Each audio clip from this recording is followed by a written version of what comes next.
Of the 5 men who are accused of killing AKA as well as his friend Tebello Tibz Murders in February last year. We know that they were arrested in various parts of the country, including here in KwaZulu-Natal, and there are still 2 more who are in the country, neighboring country, and Eswatini, and the country is still, South African government is still trying to extradite them so that they will face the music here in the country of South Africa. Well, of course, there was also another twist here inside the Durban Magistrate Court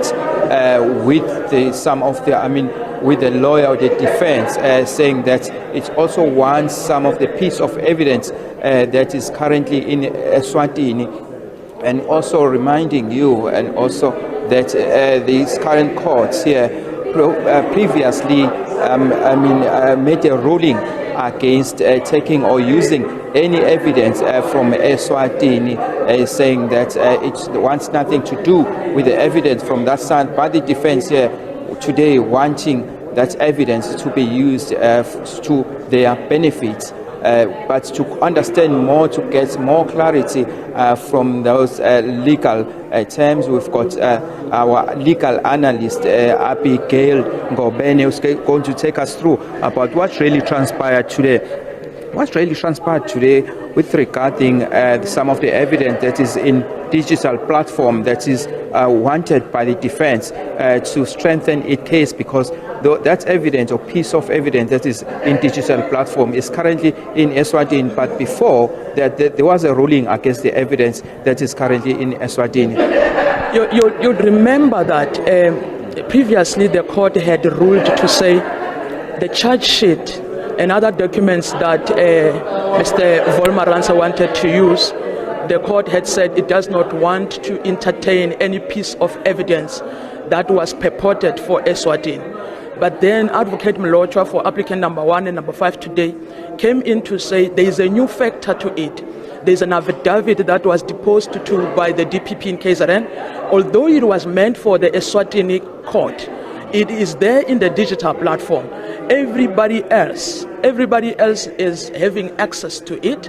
It's downloadable and it's available to the applicants, both number 1 and number 5. And their counsel says it's only fair that the accused persons be given an opportunity to rely on every piece of evidence at their disposal to attack the strength of the state's case. And that's what we have been hearing since in the morning. There have been an exchange of arguments from the side of the state and of the counsel for the applicant number 1 and number 5. But of note is the fact that the defense was adamant to say it's a new factor. They did have the charge sheet and other documents at the initial stage, but before they could compile their replying affidavit, they got to know that there is an affidavit which is available at the public domain for everybody's consumption. Why there seems to be a changing of goalposts now, especially from the magistrate, because previously he had already made a ruling on this matter? I do not think that there is such a deviation as such from his initial ruling. Remember that in the initial stage, it was more of how did this document land into the counsel for the applicants before court? Was there any channel, diplomatic channels followed on how these documents, which were meant for Eswatini to be in the position of there was an exchange of emails as well, that the court as well considered to say that was not necessarily meant for a public consumption. It was not meant for this court. It was strictly meant for the Eswatini. But the difference with this one is that it's there, available. They even made a reference to the TikTok photos to say the TikTok photos were utilized by the state in formulating its case. So it is only fair to you to allow the accused persons to use every piece of evidence to show the court that the strength of the state's case is weak. And of course, the magistrate said he admits it provisionally. I think the provisional word is also going to be a determining factor, having checked the relevancy, having checked as well the kind of, because we don't know what the affidavit contains as yet. When it's presented, the magistrate will apply his mind when he makes a ruling on whether or not he can attach a weight to that affidavit. And then now, having provisionally granted this application, how will this strengthen the case now for the defense?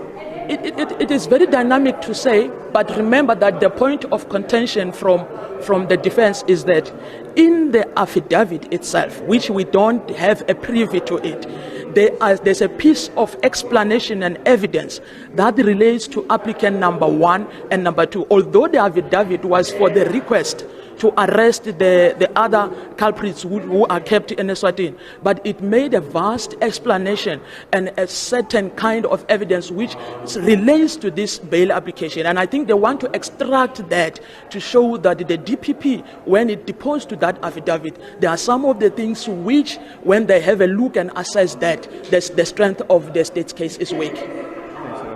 Thank you very much. I appreciate it. Our legal analyst, that is Abigail Ngobene, who's making sense of what has really transpired here before the Durban Magistrate courts regarding the bail hearing of the 5 men accused of killing AKA, as well as his business associate, Tebello Tibz Murders.